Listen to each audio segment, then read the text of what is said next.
Revolution Radio proudly presents, live from the heart of the Blue Ridge, Roanoke, Virginia. It's the justBernard Show with host Bernard Alvarez. Join Bernard as he shares topics that reveal the real matrix and empower your human experience, including world liberty, the esoteric, suppressed technologies, spiritual ascension, and human consciousness.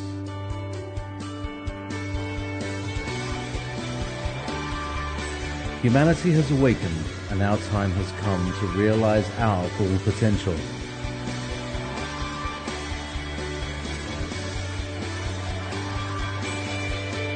And now, live from the Star City, your host, Bernard Alvarez. A little bit about our guest today, Stephen Mehler. First of all, I am so pleased to have on the show. I've been looking forward to the show very, very much. He's a mutual friend of Gary Evans and myself, and I just adore Gary Evans and all the work that he does, as well as Brian Forrester and et cetera, et cetera. Stephen Mehler, his fascination with ancient Egypt began around the age of 8, and this has guided his educational and spiritual work all of his life. Stephen holds 3 degrees in the sciences. He is a trained field archaeologist and prehistorian. Stephen has also served as a staff research scientist for the Rosicrucian Order in San Jose. Very interested to hear more about that.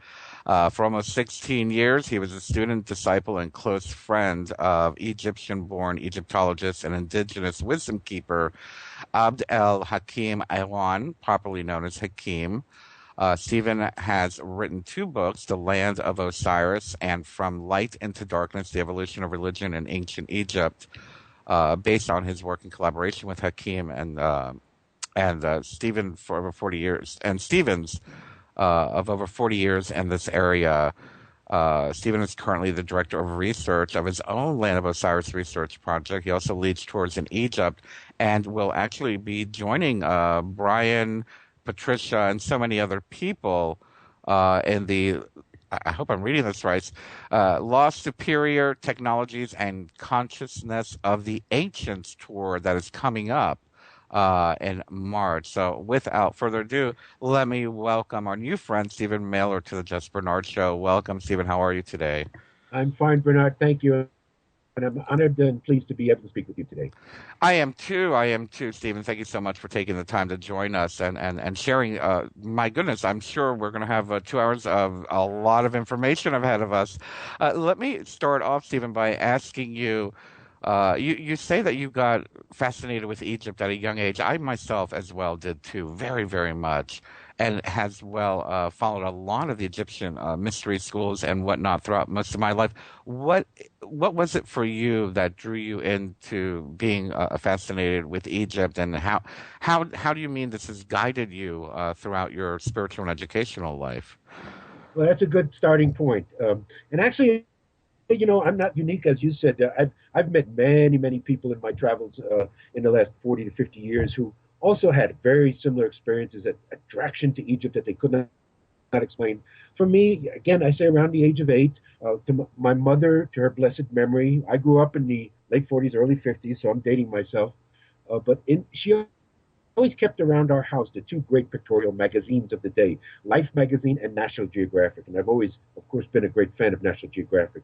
So it was the Sphinx. It was a picture that I just happened on a copy of National Geographic, opened it up, and I stopped dead on a photograph of the Great Pyramid and the Sphinx. Now, at 8 years old, I could not understand, I could not articulate what was happening, but I know from that day to the end of this life, to the last breath, I will always have an incredible fascination with anything about ancient Egypt. And what I know now is it actually was the Sphinx. The Sphinx made an unconscious connection to me. The Sphinx has guided my work all my life. She led me to Egypt. She led me to the study of Egypt. She led me to Hakim, which we'll discuss. And so it was a connection with the Sphinx. And so the Sphinx is the main thing that brings me to Egypt and continues the work.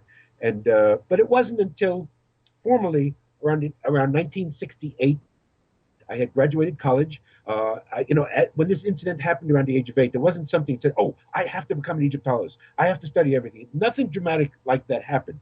Matter maintained a fascination with Egypt, but I didn't really think at that young age that was my path. But I developed a real interest to want to know the three big questions we say every thinking human being has to ask themselves: Who am I? What am I? And where did I come from? And I was on the search for self to find out who I was, what it was all about. That led me to a path of rejecting the information systems that were normally given. First, religion. In the teenage years, I realized religion was not going to give me the answers I wanted. Then I went into the sciences. The sciences were what I thought would give us these objective understandings of things. But along the way, even the sciences weren't enough for me. So again, to make the long story short, I got involved on the spiritual path in the late 60s. I found out that groups like the Rosicrucian Order, the Masons, had all talked about ancient Egypt from a different perspective than the field of Egyptology did. It was talking about a spiritual understanding, that maybe pyramids were temples of initiation, not tombs.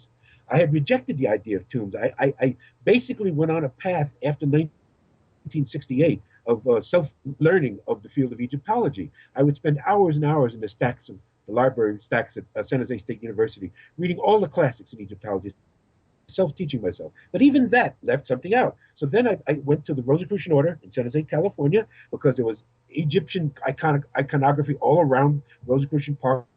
It really fascinated me. I found that the Rosicrucians themselves believed that their origins began in ancient Egypt, and so that filled in another link for me. But still, something was missing. Again, to make the long story short, it was another book. It's always books along the way, as you mentioned yourself, that seem to put us on a path. I came across the last thing that Sigmund Freud ever contributed to the human race. It was a book published posthumously 6 months after he died called Moses and Monotheism. It was a series of articles that Sigmund Freud had written for the psychoanalytic journal Imago in Vienna, where he had postulated in the early 1930s that Moses, the Hebrew lawgiver, may have actually been an Egyptian priest under a particular king. Now, this particular king was rediscovered in the 1840s, 1850s by German archaeologists, and this is why Freud was interested. The king had the title Akhenaten. We could spend hours on him alone because that happens to be my major interest point. This book stimulated me completely. Freud was speculating that Moses was a priest of this king, and what became Mosaic Judaism was really the teachings of this particular king. That set me on the path, 1968, that Egyptology, the study of ancient Egypt, was going to be my life's work. And my second book, From Light into Darkness, has about 5 chapters on Akhenaten, his connection to the Rosicrucian Order, and his connection to many, many other things, too.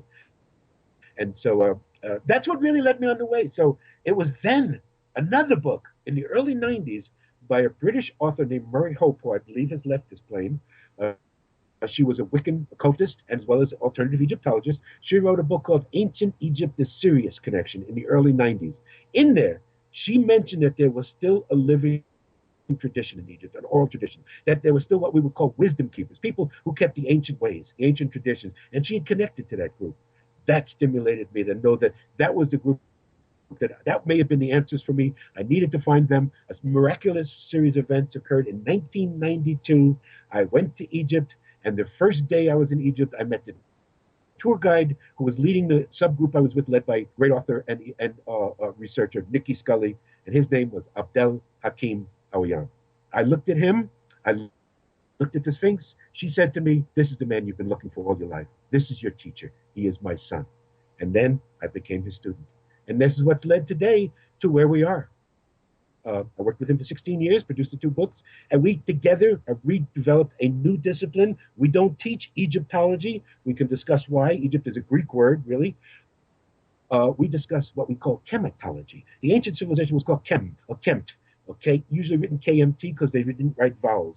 I spell it KHEMIT. Spelling is not important, the pronunciation, the sound is what important. But Kemt meant the black land. It was the dark, rich alluvial soil that the Nile she deposits every summer when she used to flood. And that was the basis of their agriculture, the basis of their civilization. So the ancients called their civilization Kemt, or Kemet, not Egypt. And so what we teach, what we developed, was chematology, not Egyptology. Oh my goodness! And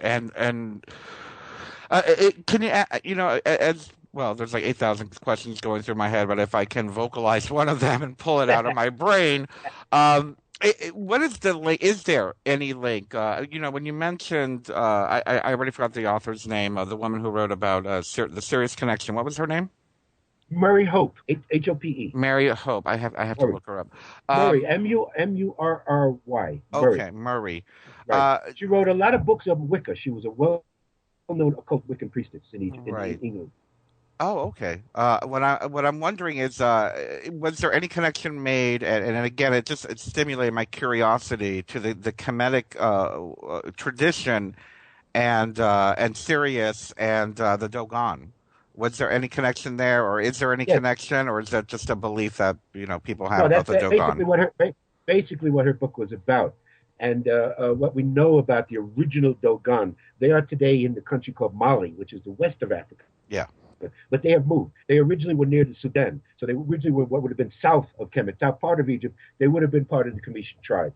So they had the wisdom. Yes, we can get into this topic much deeper because we discussed the extraterrestrial question if you want to go there. But Oh, by all means. The ancient Cometians themselves believed their ancestors came from Sirius. So Sirius was very important to them. Hello? Yes, I'm sorry. Your Skype is breaking up a little bit. I'm sorry. Let's do that again. You're fading in. You're fading in and out a little bit. I'm sorry. Say that again. Okay, the ancient Cometians themselves believed their ancestors came from Sirius. So the Sphinx and some of the so-called popular netters like Osiris, Isis, Jehuti Thoth were considered to have come from Sirius originally. Oh, I see. Okay, wonderful. And so, is it fair to say that the tradition has not been broken at this time, and now through the help of people like Hakim, there are more and more students coming along, or? Yes, well, this is the beauty of what Patricia and Yusuf Awyan are doing, who lead the tour that we're going to have from March 30th to April 12th of this year. It was Hakim and I had discussed this many years ago about that this tradition that he brings forward is not just him or is not just us. It's something that has been for thousands of years handed down through his family line and through others and has to continue. So we talked about something that would continue this, a school. Well, after Hakim passed, went to the West, we say, in 2008, his second youngest son, who was the one Hakim always wanted to follow in his footsteps, Joseph, he got married to Patricia Awyan, and they decided to form what is now we call the Kemet School of Ancient Mysticism. It is www.kemetology, spelled KHEMITOLOGY.com. And they have started a school and leading the tours and continuing the tradition. So this continues long after we're gone. So this is exactly what this tradition is. A lot of times when people have criticized what we're bringing forward, the criticism mainly is you're only going by the teachings of one man. This is just one man who brought this forward. Well, in essence, they are right and they are wrong because it is just one man. Hakim was unique in that he gathered the oral teachings from all over Egypt and put it together in one system, but he also was part of a family tradition. His family, the Awyan tribe, has for thousands and thousands of years been wisdom keepers and kept the oral tradition. So there was a tradition. They are there. Hakim's was unique because he was Western trained. He had dual degrees in Egyptology and archaeology from what was then Fuad University. It is today Cairo University. And so he was Western trained. He knew Egyptology better than any human being I've ever met. But from the age of 6, he went all over Egypt, met all the elders and the wisdom keepers at every site, learned the knowledge of every site, and was able to put it together into a coherent system, which we today call chematology. That's wonderful. You know what? I'm very curious because about 2 or 3 years ago, I don't know how long it's been now, we did have a son of a Dogon priest. I forgot what the name of the priest was. And he was sent to America, actually, to create the Earth Center. And I'm wondering if you know anything about them and if there's any animosity between the Earth Center and the chematology school. No, I'm not aware of them. They perhaps are not aware of us because the contact has not been made. Oh, okay. But it would be interesting. Again, the Kemet School is open to anyone, free membership. Go on the website, and we're open. We tend to, of course, lean towards Hakim's teachings, and that's the framework. But again, there's no subject that's taboo. There's no subject that we will not discuss. Right, right. Wonderful. And tell us a little bit about some of the fundamentals of chematology at this point. What is that? What does it evolve to? What is that? I don't know if I can't say it would evolve would be the right word. I think traditional might be the better word. What are some of the fundamental traditions of chematology? Yes, well, the basis was what Hakim first would speak about it is that there was a previous civilization. To what we see as Egypt, what they called dynastic Egypt, which Egyptology thinks was the civilization, was not, was only a shadow of what it was. So the basis of Hakim's teachings is prior to 10,000 years ago, there was a highly advanced, highly technological civilization that covered Africa, Asia, and Europe, called Kemet, and they were the ones who built the stone masonry pyramids, carved the Sphinx, and they were highly advanced, highly technological. So that is the basis of what we teach. And what we show people in the field, what we're doing now is a basis we call, it's a term that actually was coined first by Yusuf Awyan, and we're all using it now, site transformation. What Hakim would tell us is that we have two standards that we use actually to break the civilization up. The dynastic people, the dynastic era, which people call Egyptology, we call that post-cataclysm. The area we're talking about, the ancient Comitian civilization, which we could discuss, the pyramids, the Sphinx, etc., are pre-cataclysm. So in other words, one of the bases of our teachings is that we recognize there was a worldwide cataclysmic event around 12,000 years ago, which virtually wiped out 80% of all civilizations, 80% of all humanity that existed then. And so what we're seeing is, when we talk about the pyramids, the Sphinx, and these great ancient structures, they were pre-cataclysmic, no writing whatsoever. So the basis that we have is Egyptology standardly bases all its dates on structures like pyramids, like temples, on what's written on there, the glyphs. But as I point out in my second book, the writing we can trace back, furthest we can trace it back to is 6,000 BCE. Academia recognizes by 4,000 BCE there was formal systems of writing in Sumer and in Egypt. Well, we say we can see evidence of the hieroglyphs go back to 6,000 BCE, but not before. So Hakim is talking about a tradition that existed before writing, structures, technology, a civilization before writing. So one of the bases of what we teach in the field, and this is what we show completely on this tour, you cannot date the structures we see in Egypt by what's written on them. Some of these glyphs were put on thousands of years after the structure was built. We go by the technology, we go by the engineering, the manufacturing to date the civilization, not the writing. Right. And you know what? If you can kind of see the I guess for lack of the devolvement of the technology of building these structures as the dates get closer to the modern day. It's almost as if you see a decline in how shall I say, advanced building methods. Is that fair to say? Oh, yes, that's actually a great observation. That's one of the things we point out. In other words, one of the paradigms, academic accepted paradigms, that we want to most discard is the idea of Darwinian linear evolution. Now, we believe in evolution, macroevolution, microevolution, as well as macroevolution. However, the idea that everything has gone in a straight line from the primitive to the complex is anti-natural. In other words, everything in nature moves in cycles. One of the great teachings that Hakim brought to us that is the basis of chematology is cycles, that everything moves in cycles.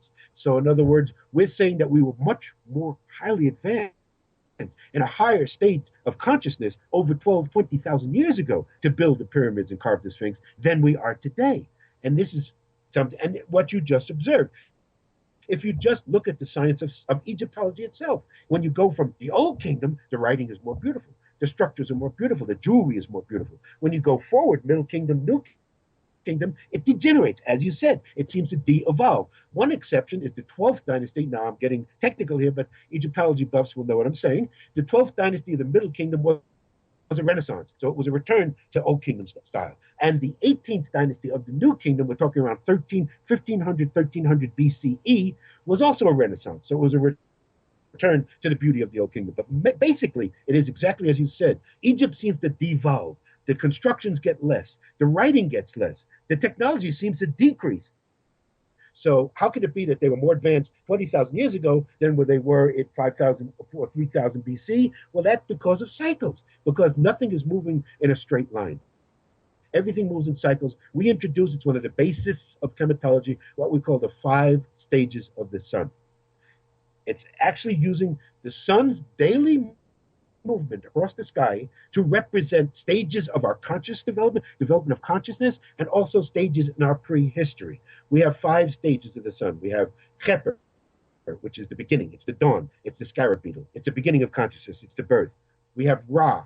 Now, people immediately say, wait a minute, isn't Ra the sun god? We say, no, thanks for playing. Ra is only 1/5 of this understanding. Ra is the sun at noon, at its height of heat. It's when we start to develop a little bit of consciousness. But then we come to in the afternoon, when we're becoming fully conscious, and then we come to Aten, which is the sun in its fullest flowering of the day in the late afternoon. Full consciousness, the height of our powers. This was 20,000 years ago. This was the age when we built the pyramids and carved, well, the Sphinx was even before that. But the age of Aten is when most of the great stone masonry structures we see in Egypt or under the sand even today, pyramids and temples. So then we move to the last stage, which is called Amen or Imen, and it's night, and there's no image, and it's characterized by darkness, by separation, by dichotomy. So then when we usually do a lecture on this, I stop and I ask people, I say, which one of the 5 stages do you think we're in now? And I know you know the answer. Yeah, the dark stage. Of course, most of your audience probably knows the answer. Sometimes people are amazing. No, aren't we in the highest stage? Aren't we the greatest sum total of human existence that's ever been on this planet? Well, yes and no. We are the sum total. We believe, again, when we talk about halls of records, and we can talk about that, Hakim would always say the halls of records are in us. They are not written records that we are fine. So in other words, we believe we have cellular memory. In our DNA is recorded the memories of every human being, every event that's ever occurred. That's the Akashic record. That's the record that people read when they think they're reading the past or believing they're being a past incarnation.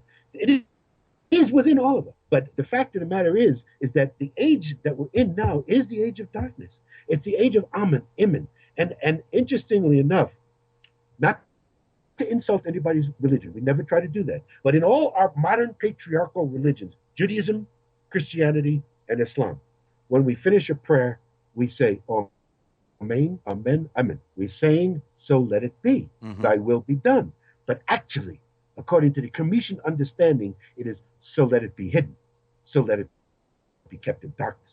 And people can decide what they want about Judaism, Christianity, and Islam if they have brought more light to humanity in the last 5,000 years or darkness. We can argue that point. But the point is that the age of Amen is the age we're in now. It is characterized. Stephen, we're coming up on a break. We have so much more to talk about. We'll be back after this short message.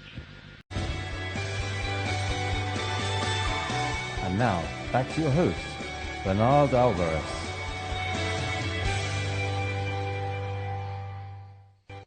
And welcome back to the Just Bernard Show here on Revolution Radio at freedomslips.com. We are discussing ancient Egypt and everything that goes along with it, spirituality, archaeology, religion, and we are speaking with Stephen Mehler.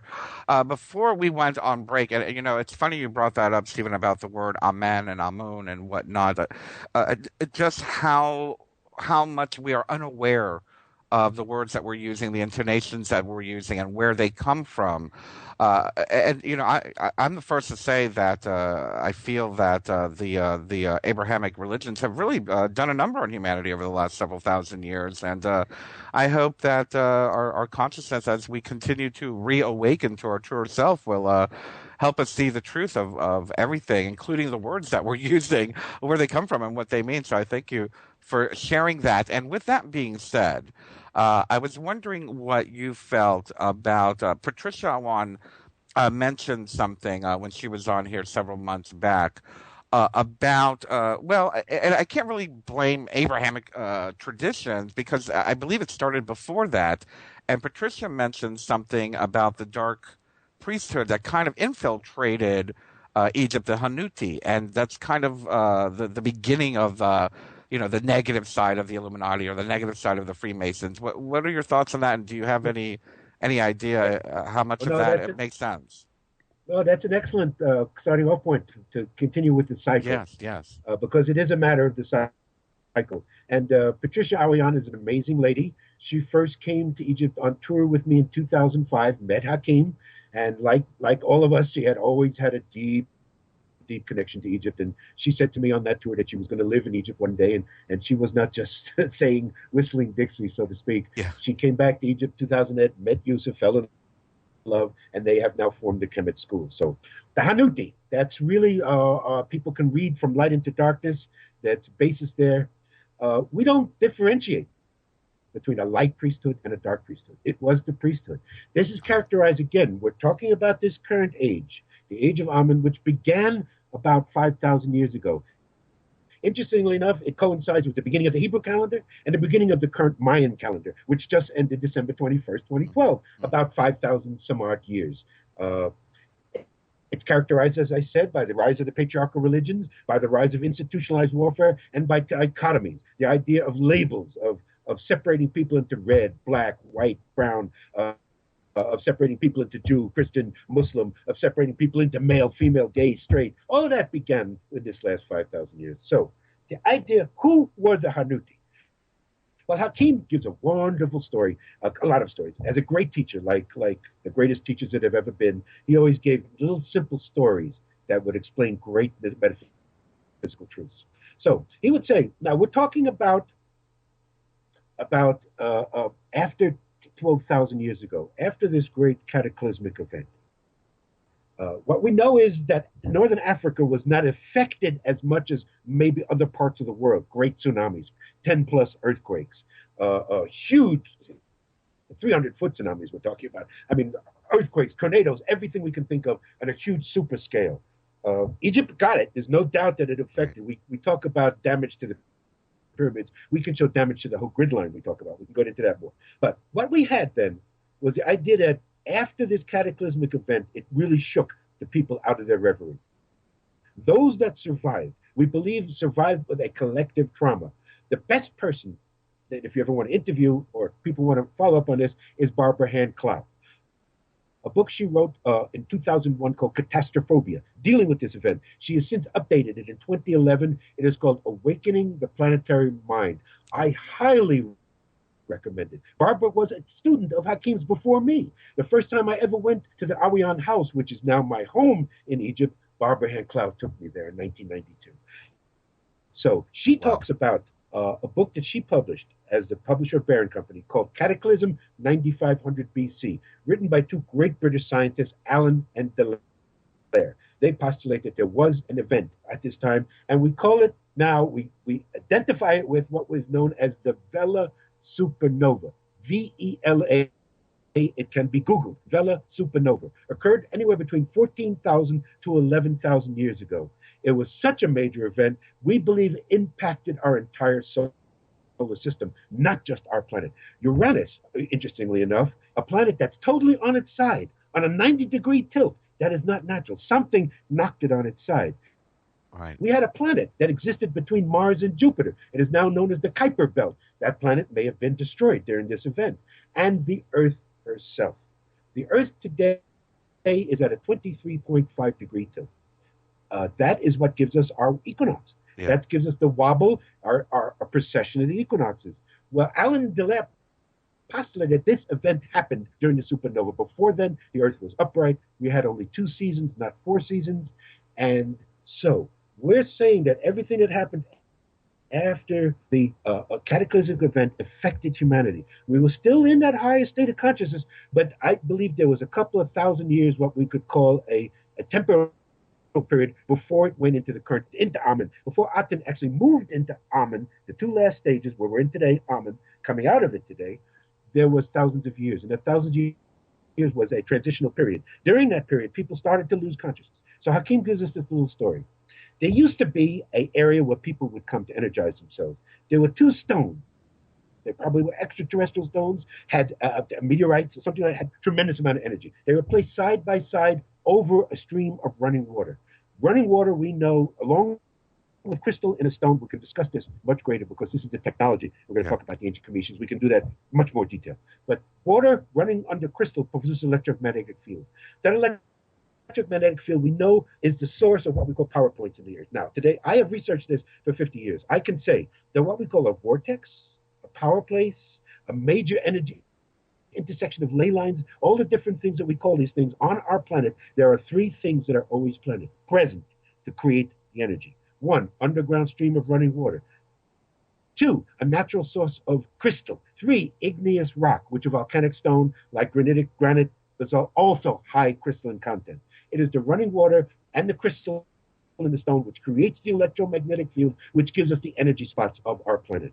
So these people, people knew that these stones were purposely placed there. The water was running. Everybody would go to energize themselves. Then we get the rise of this group of people we call Hanut. This is the original interpretation of who they were. These individuals, by virtue of different practices that they maintain, psychoactive plants, drugs, or breathing exercise, or whatever meditation, they were enabled to keep themselves in a higher state of consciousness while other people were starting to wane, starting to slip. They devised an idea. They said, let's put a line in front of the house. And the people have to line up behind it. Only we, the Hanut, can go now to the stones because only we have the connection to the divine. People have to depend on us. And as Hakim says, people would gladly give a piece of bread or a piece of silver or gold, whatever they had, to stand in line. This is the beginning of religion, right there. Religion is I always define, and again, my second book is majorly discussing the difference between spirituality and religion. Academia, particularly sociology, religious studies, psychology, they all indicate that spirituality and religion are the same thing. Academia, it teaches us we've always been hardwired for religion. We've always had some kind of religion. We say no. We've always had spirituality. As soon as a human being developed some kind of consciousness to look up and see stars, to see the base of life around them, there became an understanding of spirituality, that there was more than the body but spirit. But religion, no. Religion is now. Religion has to do with the business based on spirituality. So that's how it started. Everybody stand in line, and as he says, then we get the whole description of the evolution of the temple. First, it was a line. Everybody had to stand back in the line. Then they made that line a wall. Everybody had to stand behind the wall. Only the priests, the Hanuti, could go then to the Holy of Holies. Then they built a gate. Then they built pylons. Then they built first what we call hypostyle hall with pylons. Then another gate. Then a men gate. Then the temple was born. That's how the temple evolved, to keep people out of the Holy of Holies. So that's how religion begins. So how we define Hanuti? Today, I would say to you, a Hanuti or Hanut is anyone who exploits another human being or any living form for their own benefit. That's a lot of people today. But the original definition of Hanut was funerary priest. Because what did they do then and after that? After getting people to stand in line and to build a temple, they then said to the people, have you ever wondered what happens to this, the physical body, the physical envelope, when you drop it? Because before then, there was no concept of death. One of the great teachings that Hakim presents is that in the ancient Cometian language, there was no word for death. No word. It was said to be westing or going to the west. They just saw it as changing form. The body wasn't important to them. Again, spirituality exists for over 50,000 years, more than that, hundreds of thousands of years. We've been spiritual beings for millions of years. Only religious beings, I say, for 5,000 years. But they had that understanding. So then they would say, have you ever wondered what happens? Well, no, people hadn't really thought of it. They said, we'll tell you what. If you give us, they went to the food-producing people, who today we would call the farmers. And they said, you don't need all the food you produce. You don't need it. I mean, you could give it all to all the tribes. There's still plenty left over. Why don't you give a quarter of your harvest to us, the Hanut, to the temple each year, and we will take care of this flesh envelope when you drop it. We'll do prayers for it. We will do magic things. We will tell you that it's going to come back. We will invent the idea of God. We will invent the idea of soul. We will invent the idea of resurrection and reincarnation. And you just give us this harvest and we'll take care of it. And they said, sure, why not? And religion was born. And it seems to be the birth of many other things as well and into this modern society. I can't help but hear the word elitism going over in my head. Of course. Who were the first elites with a Hanut? Of course. They're already saying they're better than everybody else because they're keeping themselves aware. They're keeping themselves aware of the higher consciousness. Again, by doing these practices, it was the shamans, it was the first priests. Actually, it was women who first discovered psychoactive plants that became the drugs that we use today. And it was all to raise consciousness, to understand that you're more than the body. Anybody that takes ayahuasca, anybody that took LSD in a pure spiritual sense, anybody that took a mescaline, et cetera, psilocybin, all was doing it to understand that we're more than the body, not just to get high. Yes, I agree. I agree completely. I myself have been lucky enough to participate in such a ceremony. Actually, that's where my book came from. But then I'm sure you've interviewed Graham Hancock because he is doing some of the best work on this today. No, I haven't had the opportunity yet, but I definitely want to get him on the show. And yes, I am noticing that he has been at the forefront recently at a lot of this work. Correct. The ancient use of psychoactive plants in a spiritual sense in ancient society. He's doing a lot of work in that area. I'm so glad that the stigma is being erased. I really do feel that it is a part of the initiation of becoming human. Quite honestly, at least that's the way it was for me. Yes, and that's how it always was done in controlled settings, in controlled environments, to have that experience to know that you're more than the body. And again, these were the early shamans. These were the Hanut. They were the ones who realized this first before everybody else. And of course, what a better way to keep everyone under control by not allowing them to partake of such an experience. Well, here is a major point that Hakim says. What was it before? Obviously then, before this, in the time that we're talking about, the age of Aten, 20,000, 15,000 years ago, when they're building pyramids and in this incredible state of awareness, there was no religion. There was no concept of God. There was no kings. There were no hierarchies. Everybody thought everyone else was equal to what they could do. And so there it is, the creation of hierarchy, the creation of isms, racism, sexism, were by these first Hanuti. They are the first elitists. Exactly. And that's led to the whole idea of elitism today. Because then what happens? These Hanuti form what I call the first unholy alliance with the wealthy warrior families. And that's what starts what we call kingship. That's what starts the so-called dynasties in ancient Egypt. That's what starts a so-called ruling family. And it begins this unholy alliance which exists today between religion and government. Absolutely. And, and I can't help, being on the radio station that we're on and dealing with the topics that we deal with, I can't help but feel, and I don't know if perhaps you have any historical significance to any of this, but I can't help but feel that those that people in the modern day, would call the Illuminati and these people that believe that they have this lineage of privilege going back to Egypt in many cases. I can't help but feel there's some kind of connection there with this Hanuti mentality. Yes. Of course, look at all the symbolism. Masons using the eye in the pyramid. Rosicrucians use all sorts of Egyptian iconography. Most of all of these groups trace their origins to ancient Egypt, of course. And of course, that's where the elitism began. We could talk, I could do a whole show with you about the Illuminati. It's not properly understood, but that's another discussion. Again, yes, you know what?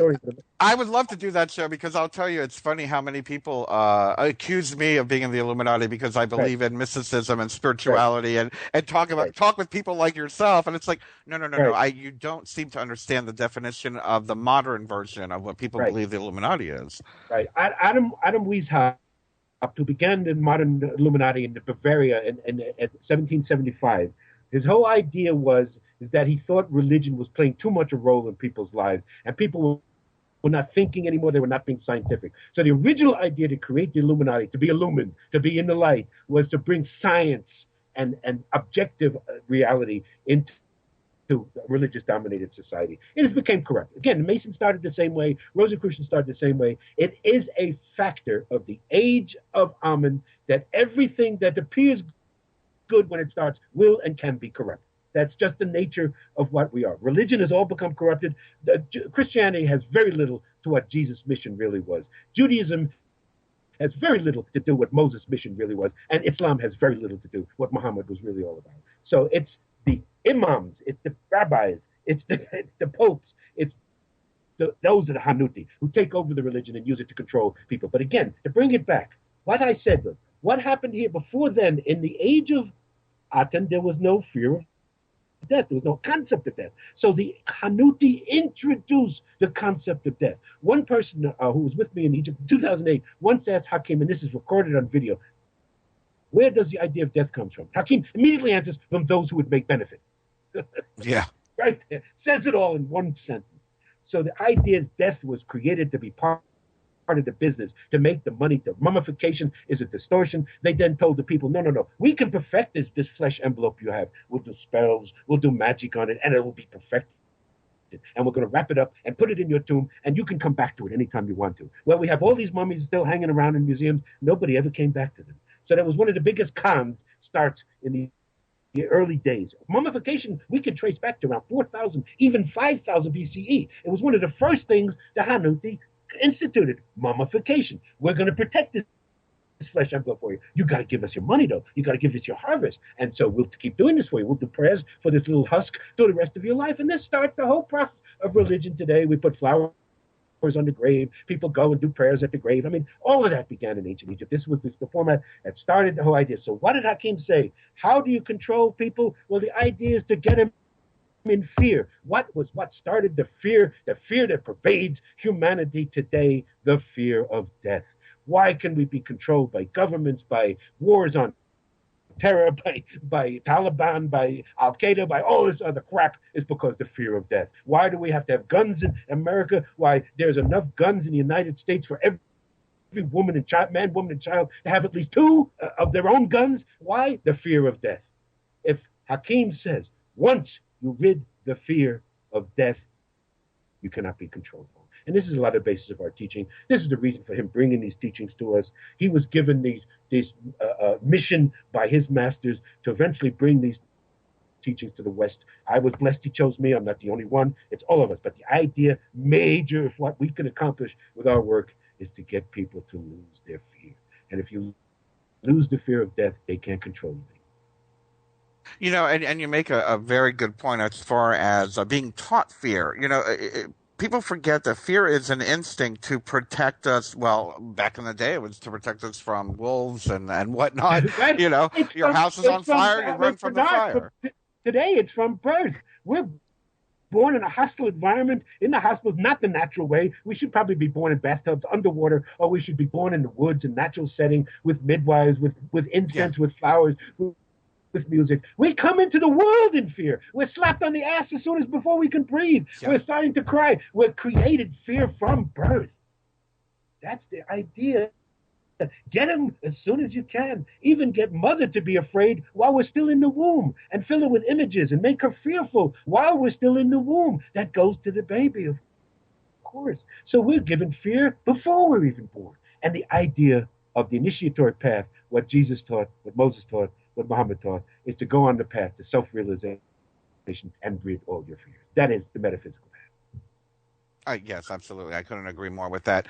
And I wonder if you could tell us, we've only got about 3 more minutes on this segment before we have a break, but what is the parallel philosophy in Kemet in reference to, you know, the awakening or the ascension path?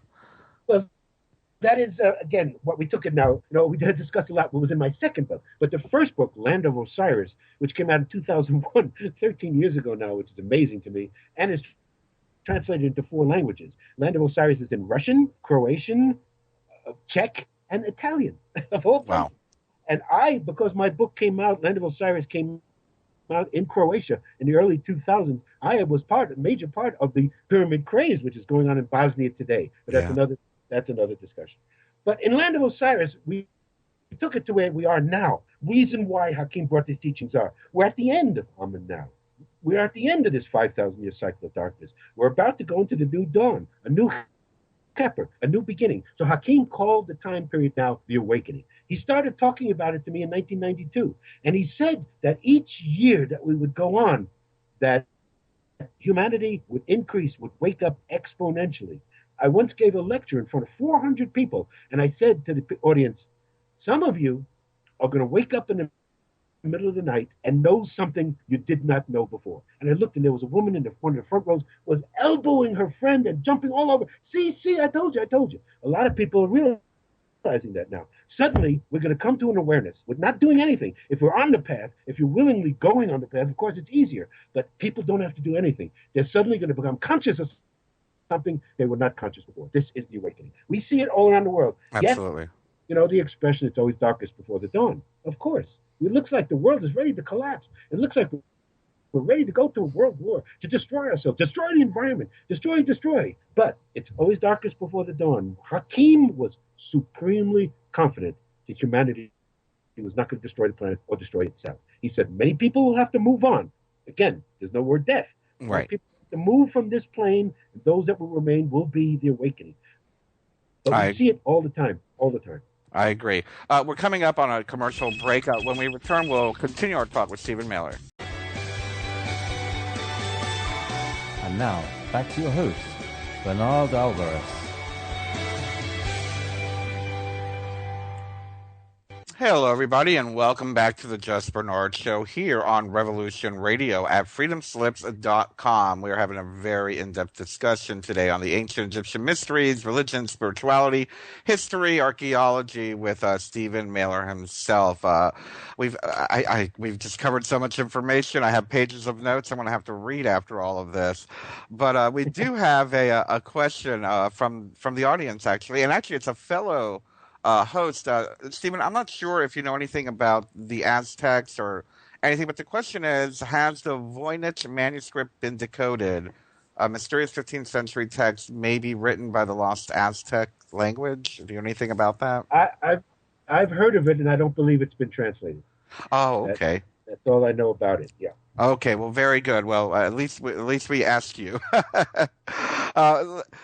You know, before we went on the break, besides the fact that we were talking about the Hanuti, we were talking about so many other things. What I'd like to ask you now, we didn't get to talk much about the extraterrestrial aspect of the religious, I don't even want to say religious, I take that back, the Kemetic spiritual history.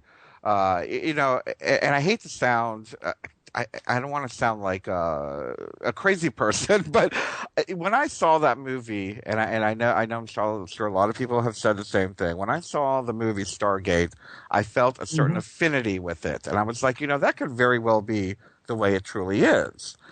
And I can't help but wonder, what are your reactions and what are your thoughts on the idea that perhaps the Egyptian gods were actually transdimensional entities from another planet? Okay, let's address the subject. Yes. I've been misunderstood for many years. We'll try to clear it up now. I actually fall, people think you have to be either in two camps. Either you're in the ancient aliens camp of Van Donigan, that everything that's in mythology called God was actually an extraterrestrial who came back and who came down and populated our planet. Or you follow the works of Zecharia Sitchin, who I knew personally, and we'll discuss that, who says that the planet Nibiru were the Anunnaki, the Nephilim of the Bible, and came down and created us as a slave race. Okay. Or you're in the other camp, the camp that's mainly academia, but a lot of people, even in alternative field, who said there's no evidence there's ever been anything like extraterrestrial contact. There's no evidence of aliens ever been there. It's nonsense. It's just fantasy. Well, actually, I'm in the middle. And because I'm in the middle, I've caught flack from both sides over the years. Let's understand something. When I first broached the subject of extraterrestrials or Atlantis to Hakim, he rejected both concepts. Now, we'll discuss Atlantis later if you'd like. But right. he dismissed the idea of extraterrestrials immediately because he felt it was an insult to our ancestors to think that they could not have done the things were on the planet. In other words, the ancient aliens camp or the ancient astronaut theory will say anything that's anomalous on our planet, the Great Pyramid, the Sphinx, the Parthenon, et cetera, et cetera, et cetera, et cetera, human beings were not capable of doing, had to be done by extraterrestrials. That's an insult to our ancestors. And it's against his oral tradition. The oral tradition states that we, humans, were the ones who built the civilization. Now, however, the ancient Cometians themselves, here's where we wind up in the middle. The ancient Cometians themselves believed that they were starseeds, believed their ancestors came from the stars, like Sirius, for example, certainly. Yeah. But nowhere was it written, nowhere is it inscribed, or nowhere was it handed down in the oral tradition that aliens came down and helped the Cometians build the Great Pyramid. None of that. So the fact is, we believe we're starseeds. Contact, I definitely have always been one, and I was one who was deeply involved in this field for many years with what we called experiencers, not contactees, not abductees. We never liked to use abductees, but people who felt that they'd been taken aboard or had actual connections to extraterrestrial entities. For years, I interviewed people who was part of that tradition. So I'm in there. I believe we've been contacted, but it is an insult. There's no doubt in my mind that the Great Pyramid was built by ancient Africans, helped with ancient Europeans, helped with ancient Asians, but not extraterrestrial. So there is no tradition to that. And the idea of the netters, so-called gods and goddesses, being just alien beings is a simplistic understanding. Right. We explain what the netters are. The first one to challenge the definition of netter, meaning deity, god or goddess, was a great French, Alsatian French philosopher named R.A. Schwaller de Lubitsch. The great champion of Schwaller today is John Anthony West. Anybody reads the works, the writings, the lectures of John Anthony West, he is the champion of Schwaller. Schwaller was the first one to say that netter did not mean the whole or deity. It meant an aspect of the whole, a principle, a divine principle of creation. Hakim took it even further. According to the indigenous tradition, the netters were senses that we have. And so that Hakim taught that we're innately born with 360 senses. 180 we label feminine, 180 we label masculine. Those are the netters. So that they were not God, they were not deity. They were aspects of the whole of creation that are within us. So then he would teach, if we're innately born with 360 senses, and we only recognize 5, what does that say about us? Hakim would then say politely to an audience, I don't mean to insult anybody, but we are crippled today. We are crippled because we're only using 5. So this is, again, is another basis of our work. So let me even take it further to a deeper understanding for you in the audience. Yes. These netters, these principles, they also had a specifically sound frequency. So the site we talk about, Hakim emphasized to me when he first got me, I was the son Hakim always wanted to have. He has 8 sons, Yusuf being one of his favorites, but he loved all his children. But none of them went to the academic sphere. They're all artists, they're all healers, they're all very, very left-brain people. But he was the only one in the family went on. He wanted all his children to go to school. They didn't go to college. I did. I had the degrees. I was a credentialed archaeologist. I was the son he always wanted. So he would bring it to me that what our work was, he would explain. The netters are a frequency of sound, as well as color, as well as a crystal. So each one that we think of, if you think of a netter like Isis, there is a temple of Isis at Philae. It's one of the favorite stops of all tour groups. We go there. We spend a lot of time there. It's a wonderful place. Well, what we are taught is that the energy is at the site. It is in an area that we call the Holy of Holies. And Hakim was trained by his masters to know the energy of every holy holy at every site. In fact, he was called the keeper of the keys, in that his mission was to turn the key at the site, to turn on the energy. And how he would do that, and how we do it in the field, this is how we feature our tours, is utilizing both sides of the brain. Hakim was the greatest teacher I've ever known in my life, as probably the greatest human being, but he was the greatest teacher because he utilized both sides of the brain. This is what we do when we take people to the sites. We'll tell you what's on the walls, what the glyphs mean, how the structures were made, the physical engineering, machining, how they cut the stone, lifted the stone, placed it. We'll give you all of that scientific left brain information. But then Hakim would say, we then have to meditate. We then connect to the energy of the nectar at the site through meditation. And the person you mentioned, Gary Evans and Patricia Awyan, are expert on our tours at what we say holding space, maintaining the atmosphere for people to go into meditation, whether they want to or not. People don't have to do this. This is something we offer, and they can connect to the energy. When you connect to the energy of the netter, it opens that sense within you. So in other words, we have Isis within us. We have Osiris in us. We have Horus. We have all the netters that we can think of are all within every human being. We go through this procedure. We go through this initiation, if you want to call it, and we open that sense within us. This is why everybody gets something. Everybody that comes on tour with us gets some experience. I have had personally myself, and I've been doing tours since 1998. I did about 4 or 5 tours with Hakim, and since then with the family. That I have had men who've been dragged to Egypt by their wives. They had no interest in this. They could have been sitting home watching a baseball game for all they cared about. They didn't care. They had no metaphysical instinct. I would just say to these people, it's okay. You don't have to. Just be open-minded or allow yourself to see if you can experience anything. And without a doubt, every person we've ever brought to tour, especially with the Awyan family, especially with the Kemet School, experiences something.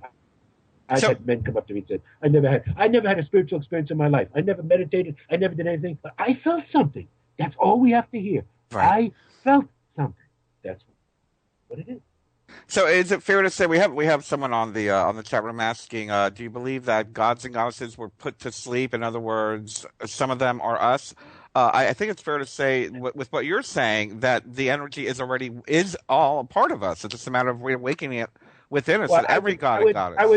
I would just transpose the statement that person said to say, yes, we are asleep. We are born asleep. We're born with a veil, as I said, over us. We have to remove the veil to remember who we are. But it's not the gods and goddesses. They are us again. The netters are within, as above, so below. You did that with Patricia. She does it all the time with the sites with people. As above, so below. There can't be God out there, Hakim would say, if God is not in your heart. So the netters, Isis, you could say, maybe Isis was once an extraterrestrial being that came from Sirius. That is possible, but it's understood as a principle. The eternal mother, the feminine, all the things that Isis represents, much of the feminine. And that is within us. So that's what's sleeping.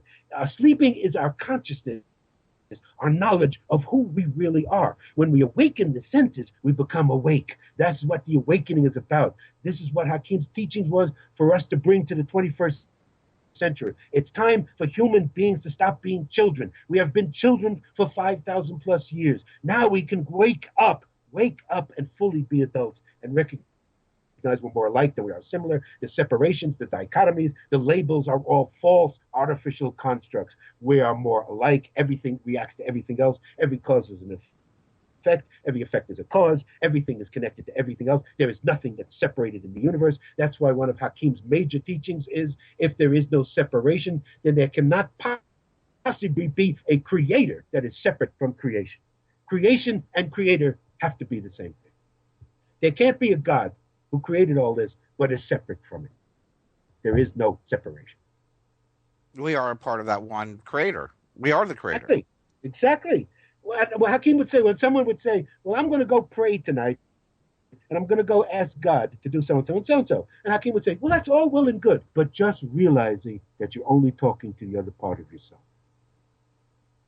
That's very interesting. When I had my experience, my metaphysical, psychedelic, psychotropic experience, one of the things that appeared to me, and I'm sure my guests are going to be like, wow, this guy's crazy, but what appeared to me was 7 figures of light. And the 7 figures of light kept telling me, we are the emissaries of light, but we are your higher self. We are you. And also they call themselves one. We are one. We are one. We are all part of you. And it took me years and years to acknowledge that and really put it into practice. And one of the things that I remember seeing in my experience was a ball of golden light and pieces of that golden light coming to Earth and returning to the whole. So again, to emphasize the idea that we are all a piece of that divine spark. Beautiful. It's beautiful that many people have had similar images to that. I had also, and I'm not ashamed to admit it, I had an experience the first time I took a psychedelic, which profoundly influenced my life. I mean, I took LSD the first time by myself, without a guide. Oh, wow. And when I looked into the mirror and I disappeared. And then I knew that ego was illusion. Just as the Buddha taught. Yes, absolutely. I just saw that movie, Little Buddha, too, and he says that ego, you are merely an illusion. You do not exist. Right, and Hakim's teachings, amazing thing to me, when I first started hearing these teachings and putting it down, it sounded very Buddhist and very Taoist, and it's very similar to ancient Asian teachings, or the teachings of ancient Africa. So there was a common source. I think there was a common spirituality among all humanity over 12,000 years ago. And then when we come to Amen, it separates, it dichotomizes, and we have religions and different philosophies, but all have always been saying the same thing. All. That's very true. And I can't help a little earlier when you were talking about, for example, even the idea of what Hakim was saying that, the world is not going to end. It might look like we're at the end of it. That Right. the Buddhists say the same thing. The Hopis say the same thing. So Exactly. many of the ancient indigenous cultures say the very same thing, that at that And the brink, Mayans, we will awaken. I was involved in several crystal skull conferences. That's a whole other subject because I've written a book about crystal skulls. But there were Mayan elders, and the great Mayan elder Don Alejandro, who is in his mid-80s and is the head of all the Quiche Maya, Yes, all of I know he Guatemala. is. And we talked about the December 21st, 2012 date. And he said, you people stop with the 2012 movies and this doom and gloom. It's not what's going to happen. It is the end of a cycle. It was going to a new phase of consciousness. Exactly what Hakim said. So he never, the Mayans had never said it was doom and gloom and the end of the world either. They said, though, that we cannot go on with the old ways, that there has to be a new way of relating to the earth, to natural law, to each other, and that's what the future is. And so he also said, no one's going to blow up and destroy. However, it is characterized by the end of every cycle, major earth events. This global climate change is not by accident, and it is not either or. It is not just a natural cycle or that human beings have done it. We humans have exacerbated the situation. There's no doubt about it. There's no doubt of the human influence on the situation, but it is a natural recurring cycle. So the things that we're going to see, 10 plus earthquakes, 300-foot tsunamis, I mean, that is predicted. However, the more that human beings awaken, the more that our consciousness arises, the more we as a consciousness can alleviate the severe climate changes. But there's no doubt that it's going to happen. I mean, Right. I'm sitting here in Colorado today with a high of 15 degrees. I mean, we are having severe frigid temperatures throughout the United States. Yes. This is going to happen. This is typical. And climate change, they use the term global warming. I wish they'd get rid of the word because it's always how the critics love to play with. Global climate change means colder winters and warmer summers. It means it's going to rain and snow where it never did before. It snowed this winter in Alexandria, Egypt. They have never recorded snowfall. Unbelievable, yeah. So that's what we're going to see. Absolutely. And, I just have to jump in here and say, because I agree with you, the whole idea of global warming. I mean, so many people, it seems, are against the idea of climate change because of what the quote-unquote modern Hanuti are doing with global warming, into turning it into a commodity with these carbon taxes. And, you buy a piece of green land, that'll do your carbon offset, or again, playing on that separation and profiting off of it. Exactly. And I've said that about capitalism, and I'm not sounding off here like I'm a communist or a socialist, but I've always said about capitalism that anything that can be exploited and made into a commodity or to a product under capitalism will do so. And that includes anything divine, anything religious, anything that we can think of will all be turned into a commodity. Sad but true. I feel the same way as you. I'm not necessarily a socialist or a communist. I do believe in compassionate capitalism, and that means an equal and fair exchange of energy. I give you this and you give me that. Let's be fair here. Don't take without giving back. But the reality of it is that the way that it's taught, exactly like you said, in this modern elitist Illuminati Hanuti world, it is to exploit. Exactly. And that's how we define the Hanuti today, as any human being that will exploit any other human or living life form for his or her own benefit. So that covers a lot of people today in government, in religion, in police, whatever, that are Hanuti.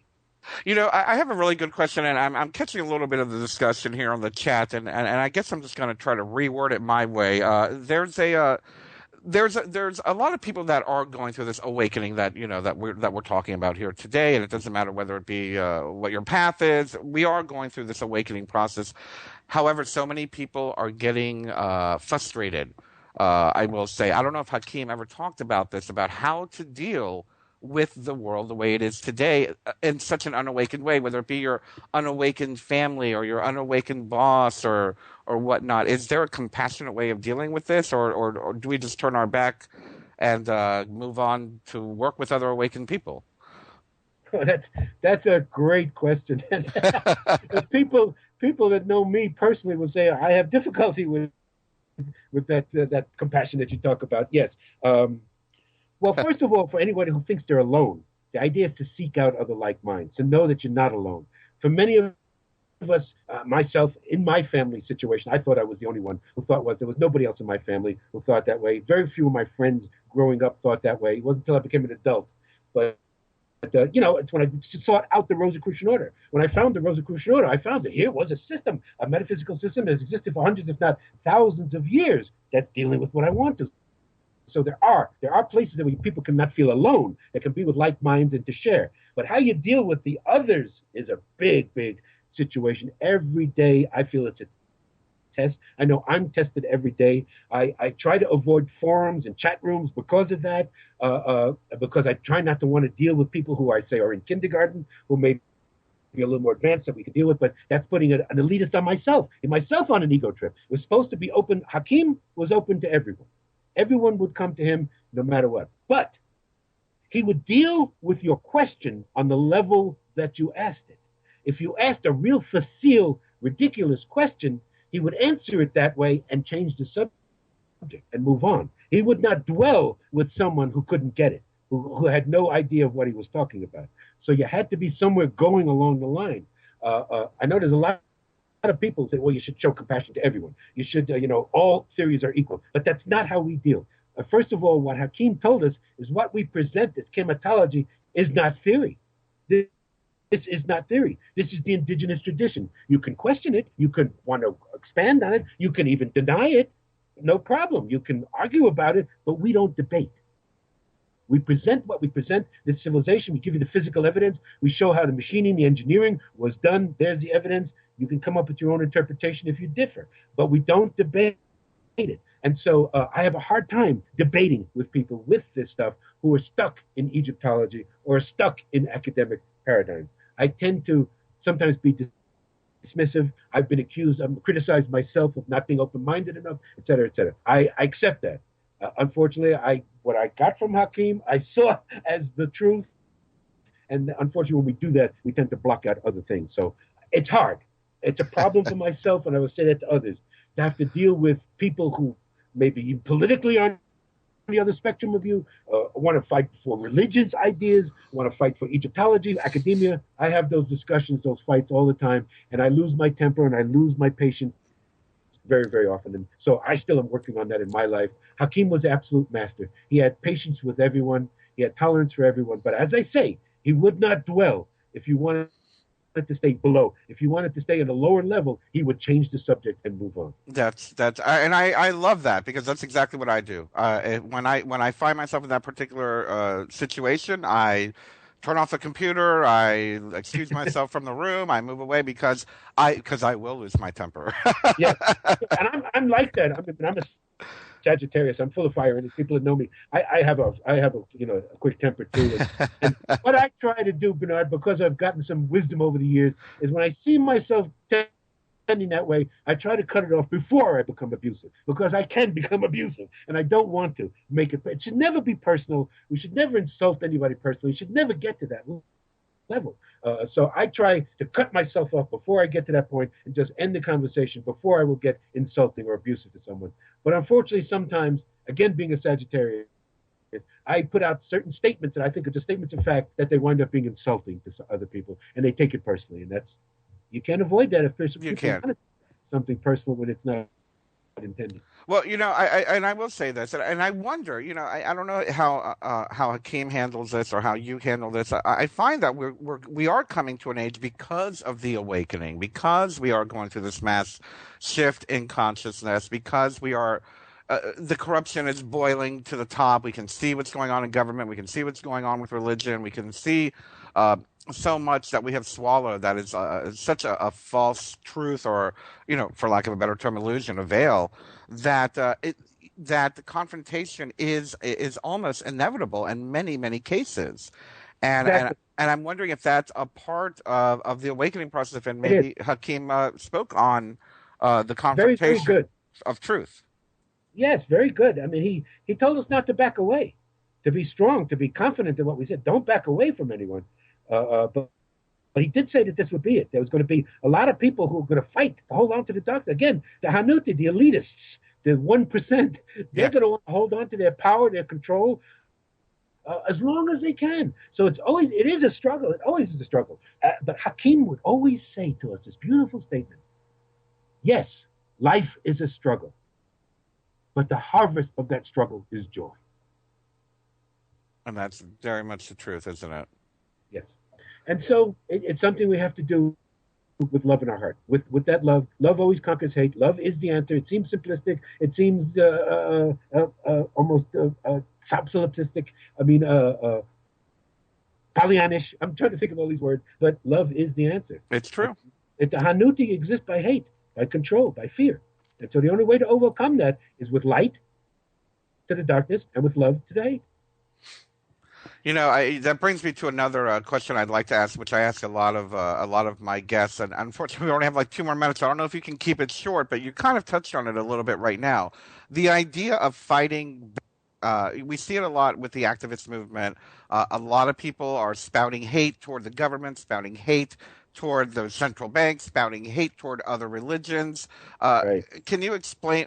For me, that is using the same energy and the same vibration that they're trying to impose on us to oppress our consciousness, and it's not Absolutely. necessarily helpful. What are your thoughts on that? Absolutely true. I lean to another a great teacher who I loved, and that was Rajneesh. Bhagwan Sri Rajneesh, whose later name was Oso. He used to say, someone talked about that to him, asked him a question about hate this, hate that. And he would say, hate is not a right relationship with anything. If you hate, then you get hate back. The only way to change it is to bring love. Love to the hate, change it around. So we're trying to bring light. We're trying to bring positivity to prevent those who want to stay in negativity, want to stay in darkness, to keep humanity there. So it is a movement. This is what Hakim said we would be. Again, he said each year we would grow exponentially. This is what he said, the awakening. He said 2012 was nothing. He said it's going to continue. 2012 was a shift, for sure. But he predicted that each year we continue to do this, more people will awaken exponentially. So the only answer is to continue to bring light, to bring in love and positivity, to overcome the negativity and that which wants to stay in darkness. And a good percentage of humanity want to stay in darkness, but the overwhelming majority will not, especially to continue the young. And again, the emphasis is on the young, on the young, on the young. It is the future generation, generations born in the 90s, called the indigo kids. The generations born in the 2000s, generations born now. They're going to grow up without prejudice to being gay. They're going to go out without prejudice to being colorblind. They're going to go out without prejudice for ageism, sexism. The isms are going to disappear. This is the awakening. So we continue to have to try to share with all the minds that want, old minds, but particularly young minds. And this is the beauty of what we do. And we say, like I said to you, people want to debate with us, want to argue with us, come on tour. We'll show you the evidence in the field. Absolutely. We'll discuss it openly in the field, and everybody can bring out their arguments. Okay. We've got to take a break, and we will return after this short commercial message. And now, back to your host, Bernard Alvarez. Welcome back to the Just Bernard Show here on Revolution Radio at freedomslips.com. We are talking about ancient Egyptian mysteries, the awakening, and so much more with Stephen Mehler here today. And sadly, this show has gone by so quickly. We're down to the last 25 minutes with Stephen Mehler today. Stephen, I'm watching this conversation on the chat room, and I don't know what to make of it. I don't know what to say without sounding condescending. So I'm going to give you the topic. Tell me what your ideas are with folks that believe that people like yourself or the Indigo Children or people that believe in other, let's say, spiritual paths are called satanic. We have someone, they're talking about Indigo Children being satanic super soldiers. Well, that's obviously somebody that's Christian oriented, I would imagine, because there are a lot of people who think that patriarchal religions created Satan. So, of course, they created him to use. The idea with, I mean, we could go into a whole long discussion where the idea of Satan comes from one of the netters of the Cometians, Set, S-E-T, yep. which wasn't considered evil. It was the opposite of Osiris, Wizard. Wizard was considered completion, wisdom. Set becomes duality, separation. So Set becomes a primary principle of the age of Amun. But it wasn't considered the devil, evil. It then becomes Soton, or Sutek. It becomes Saturn to the Greeks, the father who ate his children, and then becomes Soton in Hebrew, the dark side, the evil. There had to be some dichotomy. Again, we're dealing with dichotomies. If there's Jesus on one side, had to be Satan on the other. Yeah. Before it was Jesus, in Judaism, there's God on one side and Satan on the other. So there always has to be the antagonist. The whole idea of Amun, the whole idea of patriarchal religions is there has to be an other. There's us. We're the ones chosen. And the Hebrews, the original Hebrews, or the Jews who later adopted this idea, the worst thing they could have ever done for themselves and their ancestors was calling themselves the chosen people. That means that everybody else was not chosen. So everybody else has a legitimate right to hate you as the chosen person. So that's what causes all of that. As soon as the labels come in, there's this and there's not this. So this could be better than not this, so there's a reason for antagonism. So the whole idea of calling us satanic is just another example of the dichotomy of religion, that there has to be the good guys and the bad guys, there has to be the us and the them, when the reality, the actuality is there's only them. There is no us and them. There's only us. Absolutely. And I think that goes right back to what we're saying, using the same vibration they're using to oppress us in order to keep us oppressed. Right. I mean, there's the label. You are satanic. Oh, then you must be evil. You cannot be good. Right. Well, I guess whatever. Some people, I call it. I actually have used a term that I forgot who coined it recently. Satanic panic, and how so many in the alternative media are using it to really make a lot of money off of it. So, again, religion was the business based on spirituality. Period. Yeah. Exactly. Now, like I said, we've only got about 20 minutes left, and we haven't had a chance to go into details about this journey that you're going on in March. Tell us a little bit about the tour. What are you going to be doing? Where are you guys going to be going? I see you've got so many wonderful people. You got Yusuf and Patricia Awyan, Gary Evans, Brian Forster, and yourself. What are you guys going to be doing? Where are you going to be going? Well, this is great because this is exactly where I wanted to go. This tour that we're doing now represents my 21 years of going to Egypt, represents my almost 50 years of studying the subject, and represents the 56 years that Hakim was an active tour guide. This is the way we talked about. We always wanted to do it, to set up our own schedule, our own itinerary, to have the people involved in running tours that would be amenable to what we wanted to do, what we wanted to present, and we finally have that. I've always had different tours I've done over the years, which got to some of that, but not to all of it like we can do now. So we go to the standard sites that everyone goes to, the pyramids, the typical sites that all tours go to, but we go to sites that tour groups don't, because of the genius of Abd'El Hakim, who went all over Egypt and knew about these sites, and because since the Kemet School was founded by Yusuf and Patricia in around 2009, 2008, 2009, they too have been going all around Egypt and finding sites. So we take people to sites that no other groups go to. We take people to the quarries to show where the stone was cut. We show people temples that other people have not seen. We can show parts of pyramids that have been discovered that other people have not talked about. So we offer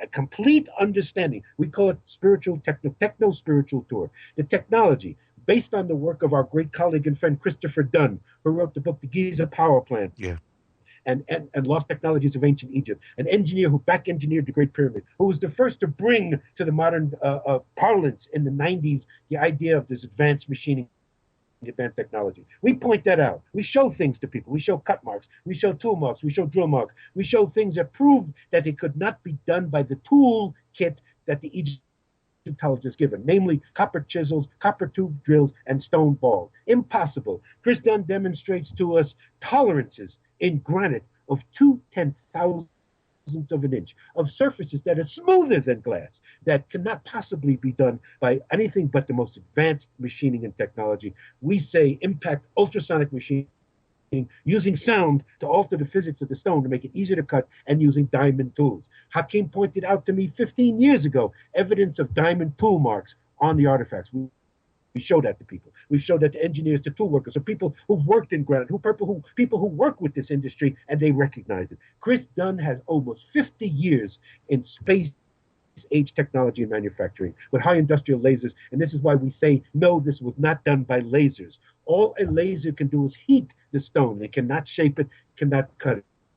It has to be done with some type of machining. And we show every site we go to, we show examples of advanced machining. We show that these people work with the hardest stones there are on our planet: granite, basalt, diorite, calcite, quartzite, the hardest stones possible. They worked like they were clay, like they were copper, like they were the softest things possible, like butter. They cut through granite like it was butter. And they weren't done by extraterrestrials or Atlanteans. That's the key. They were done by indigenous people who are highly advanced and left this technology. And we can show many, many examples of tool marks, cut marks that give us the physical proof. And that's what we do. And also, and we go to sites that nobody else goes to. So they're empty. They're totally to hours. We have hours at each site. We have the Great Pyramid open to ourselves for 2 hours. All 3 chambers, the King's Chamber, Queen's Chamber, subterranean chamber, which is rarely open to the public. We discuss all of it. We show people. We have 2 hours in the Sphinx Hollow. We discuss all the theories that proves that the Sphinx has to be older than 8,000 years. She's older than 50,000 years, Hakim said, because of the water erosion on the body of the Sphinx, which is caused by rainfall, not by wind and sand, not by flash floods. And so all this evidence is what we present. We do a tour like no one else does. And we have a tour director, tour guide, Muhammad Ibrahim, who is totally open to our teachings of chematology. He allows us to present everything. He says what Egyptology says, and we can present both sides at the same time. And we allow people to make up their own minds, their own decisions, once we present all this evidence, and then hold space so that people can connect to the energies themselves. That was my next question. Is Gary going to hold space? Absolutely. That is essential at every site. Again, every pyramid was tuned to a different frequency of sound. Every temple was tuned to a different frequency of sound. We have underground tunnels that were drilled to miles through limestone bedrock that are acoustically resonant. They're resonant tunnels. They later were transformed into being tombs, but originally they were for sound resonance, to work with running water. So we take you there. The acoustics, the harmonics are incredible. We do our toning, we do our meditating, and everybody has an experience. Now, you mentioned earlier, early on in today's talk, about the work of Brian Forster and how he's been trying to put together the pieces of the puzzle of all the different civilizations. I don't know if we call it, if there's a word called the pyramidic civilizations, but that he's trying to put all the pieces together. Is he going to be presenting this information as well? Yes, thank you for Bernard for bringing him up. And for bringing, again, the uniqueness of our tour is that we each bring something different to the table with all our speakers. I, of course, close to 50 years experience studying Egyptology, 16 years with Hakim, created chematology, spent many, many hours in discussion with him. So I can bring the essence of Hakim and Hakim's teachings to everyone at the site. And I also have a knowledge of the advanced machining. Gary Evans has a knowledge of sacred space, of keeping that space. Patricia has her own interest in the mythology and the Yusuf, like his father, as an incredible natural archaeologist. He has a knowledge of stone as nobody in the world. He can recognize all the different transformations at the site. And Brian Foster, first time coming to Egypt last year, was blown away. So Brian now is an expert at being able to compare the ancient technologies of Peru and Bolivia and Egypt. They are similar, yet different. There was local variation. But the major, we call megalithic cultures, had a similar type of working with the hardest stone. He goes to one site which we feature in Bolivia called Pumapunku, which is the most perhaps showing the advanced technology as we see in Egypt, working in andesite, very hard stone, very wonderful cuts, perfect, precise engineering. So Brian comes and compares the technologies that he sees in Peru, Bolivia, with what he has learned in Egypt, and understands he also has recognized that there was a worldwide megalithic advanced culture over 12,000 years ago, and we see the signs in many, many different areas around the world. And Brian is going to be going to Malta, to Turkey, he's been, and maybe even to Bosnia. He's been invited to many different areas of the world, so he's going to be one of the greatest now to compare the evidences of advanced machining and technology from ancient cultures worldwide, which we believe it was. That's going to be absolutely amazing. I can't wait to hear I'm going to have to interview all of you again when you get back from the tour. Great, that would be fun. I would love to hear about the experiences and everything that you saw, everything that you all have come up with working together for something this profound and with so many people involved. That should be wonderful. Yes, and we also feature now this one most amazing site which has been opened in Egypt, only opened in September of 2012. It is at the area of Saqqara. It is called the Serapeum. I first was taken in there in 1997 with Hakim, spent many hours in there. I've known about it, but it's been closed to the public. Public has never been allowed in there. This is the most amazing site. It is an underground tunnel with niches carved directly into the limestone bedrock where there are stone boxes, 27 of them that we know, of rose granite, gray granite, black granite, of basalt and limestone. And Egyptologists tries to let us believe that they were created as sarcophagus for bulls, even though no evidence of a bull mummy was ever found in any of the boxes. They are incredibly engineered. This has to be seen to be believed. This is a smoking gun, which the Egyptologists cannot explain with copper chisels, copper tube drills, and stone balls. Impossible. I can't help but wonder when is mainstream science going to catch up with the reality of things? Well, there is a famous statement that's been used by John Anthony West. Many people have adopted. When you come up with a new theory, there's three things that happen. You come up with a profound new idea, a new paradigm. First of all, academia totally ignores you. They pretend you don't exist, don't even see it. Then, when you start to get adherents, and some people are following it, then they come in and they attack you vociferously. They do what we call ad hominem attacks. They attack your credentials. They attack you personally. Then, finally, we get to the point where the dinosaurs are dying out, all the new adherents are coming in. It's now becoming the accepted paradigm. And then academia will say, oh, we knew it all along. So we're in the second stage now.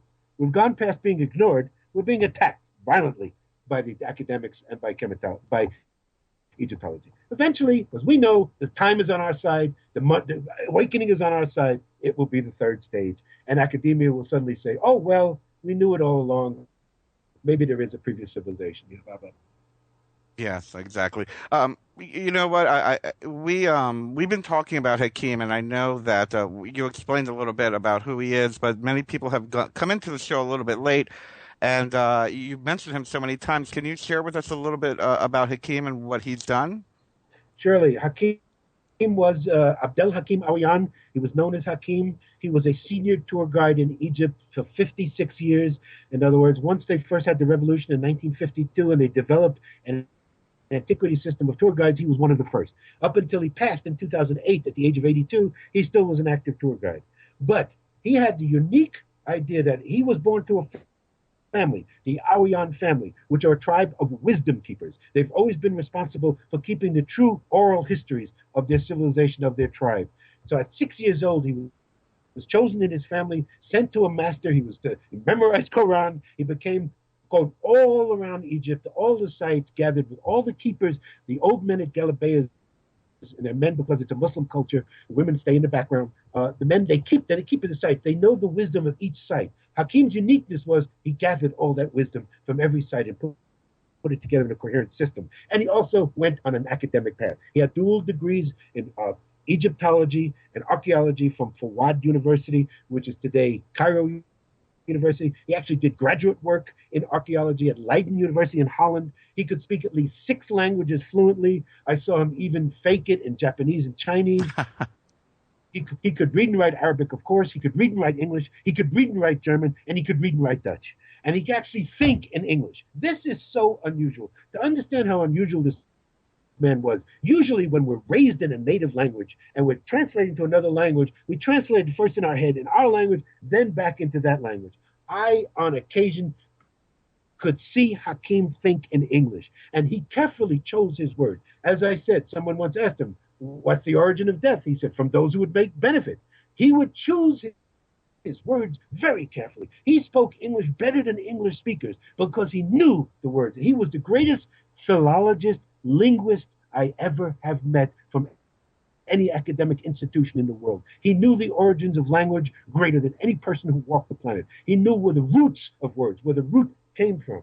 Like, example, what we just, we're going to have to get off. Let me say this quickly. What we said earlier, we talked about the Hanut.